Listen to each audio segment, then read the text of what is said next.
Hello. इस video में हम एक्सरसाइज 3.1 का क्वेश्चन सॉल्व करेंगे। So let us start. Exercise 3.1 first question है। चूँकि मैं क्वेश्चन को अगर लिखूंगा तो इसमें समय लगेगी, इसलिए हम क्वेश्चन को सिर्फ रीड करेंगे, आप इसे ध्यान से समझेंगे। फर्स्ट क्वेश्चन है, आफताब अपनी पुत्री से कहता है कि 7 वर्ष पूर्व मैं तुमसे 7 गुनी आयु का था, अब से 3 वर्ष बाद मैं तुमसे केवल 3 गुनी आयु का रह जाऊंगा। इस स्थिति को बीजगणित एवं ग्राफीय रूपों में व्यक्त कीजिए। तो पहले देखिए टाइम लाइन को समझिए। ये मान लेते हैं कि वर्तमान आयु है। ये क्या है, मान लिया इसका वर्तमान आयु है। तो वर्तमान आयु से अगर आप पीछे जाएंगे और आगे जाएंगे, अगर आप पीछे जाएंगे तो उसमें वर्तमान आयु में घटाएंगे, जैसे 4 साल पहले, ठीक है, 5 साल पूर्व, पहले पूर्व अगर रहेंगे तो उसमें क्या करना है, आपको आयु में माइनस करना है। क्या करना है, आयु में माइनस करेंगे।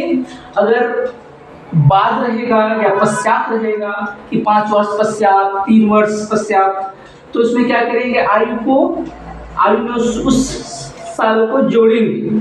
ठीक है, इस चीज को आपको दिमाग में रखना है। अब क्वेश्चन को पढ़ते हैं। आफताब क्या कहता है, पहली स्थिति, पहली स्थिति क्या है, पहली स्थिति, चूंकि ये 2 चर वाले रैखिक समीकरण है, इसलिए इसमें 2 कंडीशन होंगी। मैंने पहले ही इस बात को बताया है। पहली स्थिति को समझते हैं कि आफताब अपनी पुत्री से कहता है कि 7 वर्ष पूर्व मैं तुमसे 7 गुनी आयु का था। ठीक है, 7 वर्ष पूर्व आफताब उसकी पुत्री के आयु से कितनी गुनी था, कितनी गुना था, 7 गुने। ठीक है, तो इसके लिए हम क्या करेंगे, मानेंगे पहले कि आफताब का और उसकी पुत्री का वर्तमान आयु क्या है। पहले इसको मानेंगे हम। माना कि आफताब की वर्तमान आयु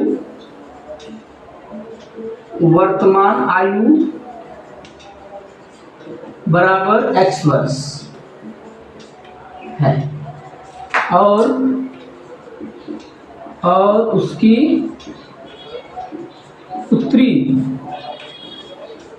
की वर्तमान आयु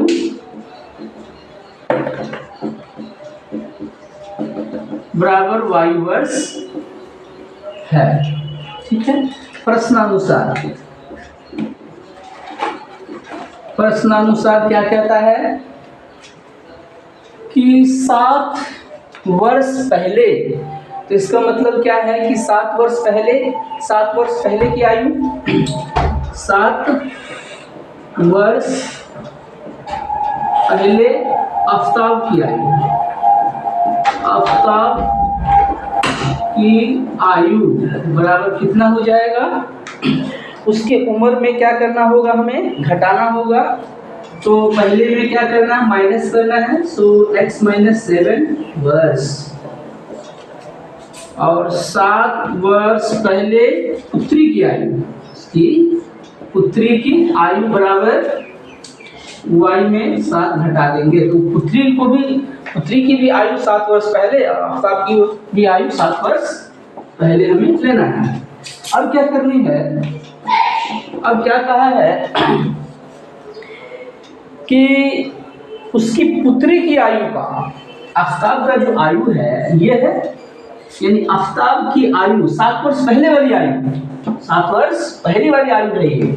तो 7 वर्ष पहले की जो आयु है आफताब की, वो आयु बराबर होगी उसके पुत्री की आयु की, लेकिन उसकी पुत्री की आयु हुई 7 गुनी। उसकी पुत्री की आयु की 7 गुनी जो आयु होगी वो आयु बराबर होगी आफ्ताब की आयु की। तो हम इससे किससे मल्टीप्लाई कर देंगे, इसे 7 से मल्टीप्लाई कर देंगे और इसको थोड़ा सा अरेंज कर देंगे। दिस इम्प्लाई x माइनस 7 बराबर 7y माइनस 7 49।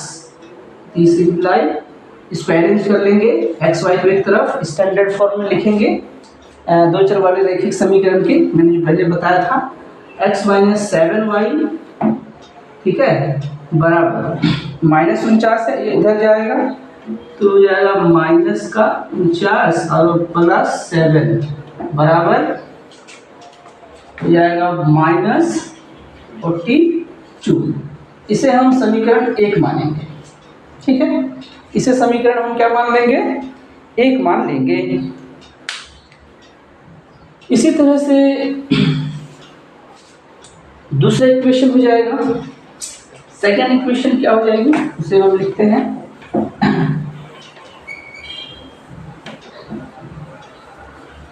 सेकेंड कंडीशन क्या है उसको अब हम यहाँ पर लिख देते हैं। अभी जो हमने जो एक समीकरण लाया था उस समीकरण को मैं यहाँ साइड में लिख देता हूँ, ठीक है, यहाँ पर साइड में लिख देता हूँ x माइनस 7y बराबर माइनस 42, ये पहला हो गया, ठीक है। फिर नेक्स्ट कंडीशन क्या है, दूसरी स्थिति, दूसरी स्थिति क्या है उसे देख लेते हैं। दूसरी स्थिति, चूंकि ये दो चर वाला रैखिक समीकरण है, ये इसलिए दो कंडीशन होगी, मैंने पहले ही बताया था। तो पहली स्थिति तो ये समझ लिया, दूसरी स्थिति को देखिए, दूसरी स्थिति में क्या कह रहा है, कह रहा है कि अब से 3 वर्ष बाद, जब 3 वर्ष बाद की बात होगी तो उसमें क्या करना है, प्रेजेंट यानी वर्तमान आयु में जोड़ना है। तो लिखेंगे 3 वर्ष पश्चात यानी 3 वर्ष बाद, ठीक है, 3 वर्ष बाद की आयु, 3 वर्ष बाद की आयु किसकी, आफ्ताब की, ठीक है, 3 वर्ष बाद, ठीक है, आफ्ताब की आयु, किसकी आयु, आफ्ताब की आयु बराबर x प्लस 3 वर्ष। ये x क्या है, वर्तमान आयु है, वर्तमान आयु में 3 वर्ष जोड़ दूंगा तो ये x प्लस 3 हो जाएगी, 3 साल बाद की आयु। इसी तरह से 3 वर्ष बाद उसकी पुत्री की आयु, पुत्री की आयु बराबर y प्लस 3 वर्ष, ठीक है। अब क्या कह रहा है प्रश्न अनुसार, उसे देख लेंगे।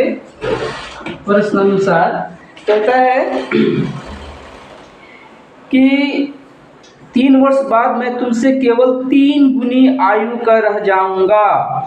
3 वर्ष बाद कितनी गुनी का रह जाएगा, आपकी आयु x प्लस 3 बराबर 3 गुनी रह जाएगा, ठीक है।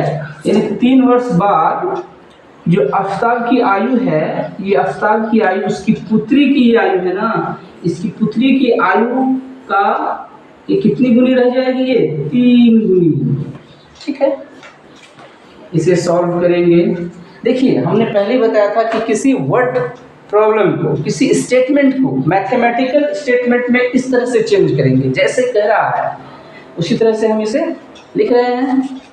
मैथमेटिकल स्टेटमेंट में x प्लस 3 बराबर 3y प्लस 3 × 9, ऐसे सॉल्व करेंगे, अरेंज कर लेंगे थोड़ा। x minus 3y is equal to 9 में से 3 चला जाएगा 6, ये हो जाएगी दूसरी कंडीशन। इस इक्वेशन में यहाँ लिख देंगे x minus 3y equals to 6, ये दूसरी कंडीशन हो गई। तो ये जो लिखते हैं ना, इसे ही कहते हैं बीजगणित के रूप में। ये हो गई हमारी बीजगणित के फॉर्म में, बीजगणितीय रूप में ये हो गई, ठीक है। एक आंसर आ चुका है। अब हमें इसे ग्राफ में भी व्यक्त करना है, ग्राफीय रूप में भी व्यक्त करना है, बीजगणित रूप में भी व्यक्त करना है, साथ ही साथ ग्राफीय रूप में भी व्यक्त करनी है। तो ग्राफीय रूप में व्यक्त करने के लिए हमें एक टेबल बनानी होगी, जैसे कि आप 9वां क्लास में पढ़ चुके हैं। इसके लिए क्या करना होगा, आपको 2 टेबल तैयार करनी है बस, और क्या ड्रॉ कर देंगे। तो यहाँ पर टेबल बनाते हैं x minus 7y is equal to minus का 42, इसका टेबल तैयार करते हैं। तो x इज इक्वल टू लिखेंगे 7y माइनस 42, एक टेबल बनाते हैं इस तरह से, ठीक है। यहाँ पर लिखेंगे x और यहाँ पर लिखेंगे y, 2 पॉइंट लेना है, बस 2 पॉइंट इनफ है। अब जब y बराबर सपोज y का मान अगर 7 रखते हैं तो x का मान कितना आता है, 7 7 49, 49 माइनस 42 7 वर्ष, जो कि फिजिबल नहीं है। क्या 7 साल उसकी पिता की आयु तो नहीं हो सकती ना। और इस तरह से हम जो प्रैक्टिकली जो है फिजिबल, तो उन पॉइंट्स को लेंगे, या ग्राफ ड्रॉ करने के लिए हम इस पॉइंट को भी ले सकते हैं, लेकिन ये सेटिस्फाइड मतलब वो ग्राफ को जो फिजिकली ये बात होल्ड नहीं करेगी, लेकिन हम इस पॉइंट को भी ले सकते हैं। तो x का वैल्यू अगर हमने ले लिया कितना 7, तो y की वैल्यू कितनी हो जाएगी, या x की वैल्यू हमने क्या ले लिया, x की वैल्यू 7 ले लिया, तो हमने हमें x की वैल्यू निकालनी है, y की वैल्यू हमने 7 रखा, तो x की वैल्यू कितनी होगी, 7 से 49, 49 में 42 घट जाएगा 7। अगर आप y इज इक्वल टू 8 रखते हैं, तो y इज इक्वल टू आप सपोज 8 रखते हैं, तो x इज इक्वल टू कितना मिल जाएगा, तो x बराबर 7 गुने 8, 8 7 56, 56 में 42 को माइनस कर दीजिए, 6 में से 2 चल जाएगा 4 14, ठीक है। तो ये भी बड़ी वैल्यू है, लेकिन फिर भी इसे ले सकते हैं। तो इस तरह से हम 2 पॉइंट्स ड्रॉ करेंगे। और सेकंड इक्वेशन के लिए x माइनस 3y बराबर 6, तो x बराबर 6 प्लस 3y, इसके लिए भी एक टेबल बनाएंगे, ये हो जाएगी x और ये हो जाएगी y। अब y बराबर अगर आप रखेंगे, y बराबर रखेंगे 0, सपोज 0, तो x का मान कितना निकल जाएगा, x बराबर 6, और y बराबर सपोज आप रखेंगे 1, तो x बराबर क्या मिल जाएगा, 1 गुना 3 और इधर 9 मिल जाएंगे, ठीक है। इस तरह से आप 2 पॉइंट्स को लेकर के आप एक ग्राफ को ड्रॉ कर सकते हैं, इस तरह से। ये पॉइंट है 0 0, जितने पॉइंट्स हैं बस ये पॉइंट्स लेने हैं 1 2 3 4 5 6 7 8, -1 -2 -3 -4 -5 -6 -7, 1 2 3 4 5 6 7 8 9, -1 -2 -3 -4 -5। अब देखिए ये पॉइंट को देखिए, 7 7 कहाँ पर है, 7 7 x भी 7 है और y भी 7 है, x भी 7 है और y भी 7 है। यहाँ से आगे बढ़िएगा, यहाँ तक आइएगा, ये पॉइंट आपको मिल जाएगी। और x is equal to 14, x is equal to 14 को हम इस लाइन पर दर्शा नहीं सकते हैं, लेकिन फिर भी हम एक अप्रॉक्स आइडिया दे सकते हैं। यहाँ पर हो जाएगी ये पॉइंट, और इसको हम ज्वाइन कर देंगे इस दोनों पॉइंट को, तो लगभग इस ग्राफ जो है कुछ ऐसे हो जाएगी, ठीक है।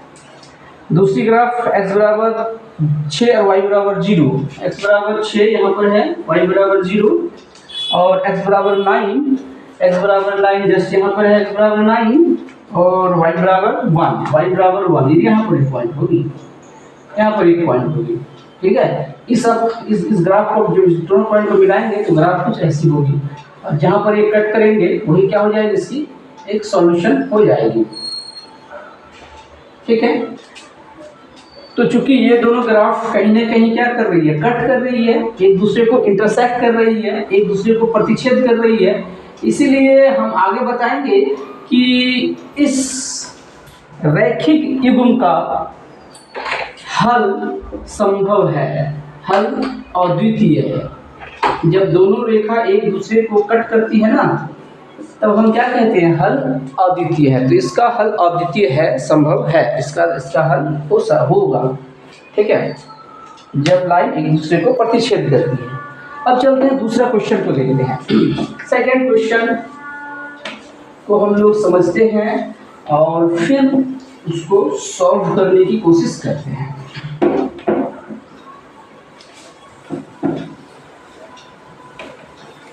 So the next question is cricket team के एक कोच ने 39 रुपया में 3 बल्ले तथा 6 गेंद खरीदी। बाद में उसने एक और बल्ला तथा उसी प्रकार की 3 गेंदें 1300 रुपये में खरीदी। इस स्थिति को बीजगणितीय तथा ज्यामितीय रूपों में व्यक्त करें। तो इसके लिए क्या करेंगे, आप कुछ मानेंगे, ठीक है। तो इसमें मानना क्या है, इसमें तो आपको 2 अननोन है कि कितने गेंद खरीदा उसने और कितना बल्ला खरीदा, ये तो हमें पता नहीं है ना। देखिए यहाँ पर कह रहा है 3, ये पता है कि 3 गेंद और कितने बल्ले खरीदे उसने, 3 बल्ले और 6 गेंदें खरीदी। तो 6 गेंद खरीदी और 3 बल्ले खरीदे, लेकिन कितने रुपये के खरीदे ये तो पता नहीं है ना जी। 3 बल्ले कितने रुपये का है, एक बल्ला कितना रुपया का, ये तो पता ही नहीं है। या फिर एक गेंद कितने रुपये का, ये भी पता नहीं है। अगर ये हमें पता हो जाए तो हम क्या करेंगे, 3 गेंद है तो एक गेंद का सपोज 10 रुपया है, तो 3 गुना 10 कर देंगे, फिर दोनों को जोड़ करके हम उतना बराबर कर सकते हैं। लेकिन हमें गेंद का ही प्राइस पता नहीं है, बल्ले का ही प्राइस पता नहीं है, इसलिए हम क्या करेंगे, इसे मान लेंगे x और y। तो माना कि एक बल्ले का मूल्य, माना कि एक बल्ले का मूल्य बराबर कितना रुपये, x रुपया है, ठीक है। इसी तरह से एक गेंद का मूल्य बराबर y रुपया है। अब क्या कहता है, पहली स्थिति हमने पहले ही बताया था, इसमें 2 स्थिति होगी। तो पहली स्थिति में बताइए, देखिए क्या कह रहा है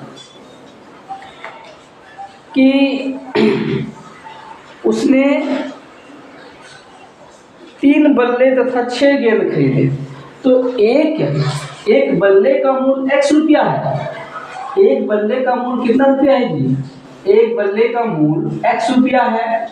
तो ऐसा अगर हम कहेंगे 6 बल्ला, तो 6 बल्ला का मूल्य कितना होगा, 6x, तो 6x प्लस, अब दोनों का सम कितने के बराबर होनी चाहिए, 39 रुपया, 3900 रुपया, क्योंकि 3900 रुपये में खरीदा। और 3 गेंद 3y बराबर 3900, ये पहली स्थिति हो गई। 6 गेंदे, कितने गेंदे खरीदी है इसने आपका 6 गेंदे खरीदी है। 6 गेंदे और कितने बल्ले खरीदी हैं, 6 गेंद, 3 बल्ले और 6 गेंदे खरीदी हैं, ठीक है, 3 बल्ले। तो 3 बल्ले का मूल्य कितना हो जाएगा, एक बल्ले का मूल्य x रुपया, तो 3 बल्ले का मूल्य 3x, 3x, और एक गेंद का मूल्य y रुपया, एक गेंद का मूल्य है y रुपया। तो ऐसा 6 गेंद का मतलब 6y प्लस 6y बराबर 3900। ये हो गई पहली कंडीशन, ठीक है। अब दूसरी स्थिति क्या है उसे भी देख लेते हैं। दूसरी स्थिति क्या है,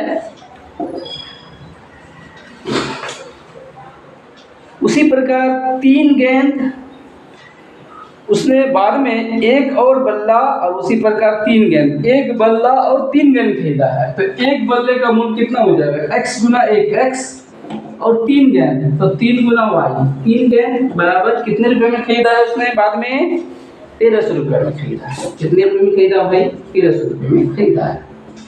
तो बीजगणितीय रूप क्या हो जाएगा इसका भाई, बीजगणितीय रूप इन मैथमेटिकल स्टेटमेंट का इन स्टेटमेंट का मैथमेटिकल फॉर्म क्या हो जाएगी, बीजगणित रूप हो जाएगी 3x प्लस 6y बराबर 3900 और x प्लस 3y बराबर 1300।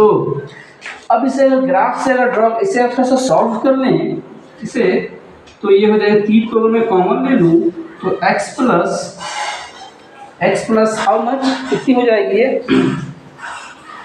अगर मैं 3 को कॉमन ले लूँ तो x प्लस 2y बराबर 3900। इसे 3 से कैंसिल करूँगा तो ये हो जाएंगी x प्लस, ठीक है, x plus 2y, x plus 2y, हमने 2 को कॉमन लिया है, हमने इसमें कितना कॉमन लिया है, 3 को कॉमन लिया है, तो 3 2y, ठीक है, ओके, तो ये हो जाएंगे 2y और ये कितनी है, ये 2 बल्ला की था, ठीक है। अब ये हो जाएगी x प्लस 2y, तो x प्लस 2y जब कैंसिल कर दूंगा तो 1300, ये तो कैंसिल हो गया ना, 1300 बचा, तो x प्लस 2y।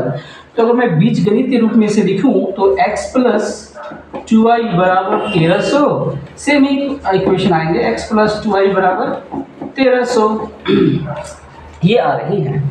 अगर मैं इसे ग्राफ ड्रॉ करूं, ठीक है, अगर मैं इसे ग्राफ ड्रॉ करूं, ग्राफ यानी कि गणित ज्यामितीय फॉर्म में अगर मैं इसे एक्सप्रेस करूं, अगर मैं इसे ग्राफ ड्रॉ करूं तो ग्राफ किस प्रकार की होगी इसे समझ लीजिए, 0 1 2 3 4 5 6 -1 -2 -3 -4 -1 -2 -3 -4 -5 1 2 3 4 5 6, ठीक है। अब जरा देखिए, इसे मैं अगर टेबल के फॉर्म में लिखूं, टेबल ज्ञात करने के लिए इसे मैं अगर लिखूं x equal to 1300 minus 2y, तो x और y, तो x और y, x की वैल्यू कितनी होगी, y की वैल्यू कितनी होगी, उसे 2-3 पॉइंट्स लेने होंगे तभी तो मैं ग्राफ ड्रॉ कर सकता हूँ। तो ग्राफ को ड्रॉ करने के लिए हमें 2 पॉइंट्स को एटलीस्ट लेने होंगे। तो y बराबर क्या रखनी होगी, y बराबर अगर आप रखेंगे सपोज 100, सपोज रखेंगे 2 गुने 700 रखेंगे, सपोज 700 रखते हैं, y इक्वल टू हमने कितना रख दिया 700, तो 7 दूने 14 कितने हो जाएंगे, 7 दूने 14, या 6 भी रख सकते हैं फॉर सिंप्लिसिटी, मतलब जल्दी कैलकुलेशन करने के लिए, तो 6 दूना 12, 1200 हो जाएगा, 1300 में 1200 माइनस, तो बचेंगे, अब 600 को गुना करेंगे 2 से तो 1200 में 1300 में 1200 माइनस कर देंगे तो 0 0 और ये 100, तो इस तरह से x की वैल्यू कितनी हो जाएगी 100। अगर आप y की वैल्यू रखते हैं सपोज 500, तो x की वैल्यू कितनी हो जाएगी 5 दूने 10, 1000, 1300 में 1000 माइनस हो जाएगा 300। तो सपोज ये जो हमारा पॉइंट है, सपोज ये 100 का है, ये 200 का है, ये 300 का है, ये 400 का है, ये 500 का है, ये 600 का अंतराल में है, ये वाले माइनस में है, इस तरह से इस अंतराल में है, सपोज ये इस अंतराल में है, ठीक है जी, ये इस अंतराल में है। क्योंकि हम इन पॉइंट्स को 600 तक नहीं ड्रॉ कर सकते हैं, ग्राफ पेपर में आप जो है अवेलेबल होगी तो आप कर सकते हैं। तो देखिए जरा सा कि 100 और 600 पॉइंट कहाँ पर है, 100 x बराबर 100, x बराबर 100 और y बराबर 600, x बराबर 100 यहाँ पर है और y बराबर 600 यहाँ पर है। अब ये पॉइंट होगी, ये पॉइंट, ठीक है, और x बराबर 300 और y बराबर 500, x बराबर 300 यानी ये पॉइंट है और y बराबर 500, y बराबर 500 यहाँ पर, ये दोनों आगे यहाँ पर मिलेगी इस पॉइंट पर, ठीक है। और दूसरी ग्राफ भी देखिए सेम है, एग्जैक्टली सेम है, तो उसकी भी जो ग्राफ होगी इसी पर होगी, एक ही पॉइंट होंगी, क्योंकि देखिए एग्जैक्टली सेम है दोनों। देखिए दोनों इक्वेशन एग्जैक्टली सेम है, इसलिए इसका भी ग्राफ क्या होगी, वैसी ही होगी जो पहले वाली ग्राफ थी।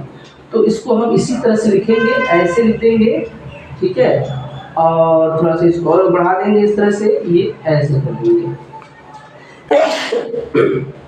यह समझिए, आप इस बात को आगे चलकर समझेंगे जब कोफिशिएंट इसका और ये वाला, इसका कोफिशिएंट और ये वाले तीनों जब बराबर हो जाते हैं ना, तो एक लाइन दूसरे लाइन पे चढ़ जाता है, ठीक है। एक लाइन क्या हो जाती है, दूसरी लाइन पे एकदम पूरे कॉन्सर्डेंट हो जाती है।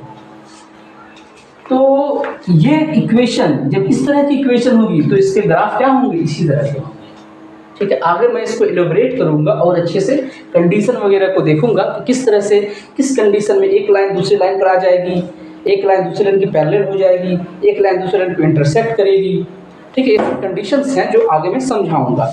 अभी देखिए इस स्टेटमेंट का मैथमेटिकल स्टेटमेंट हमने लिखा बीजगणित के फॉर्म में, और उसी के क्रॉसवर्ड जो ग्राफ ड्रॉ किया तो हमें ये मिली।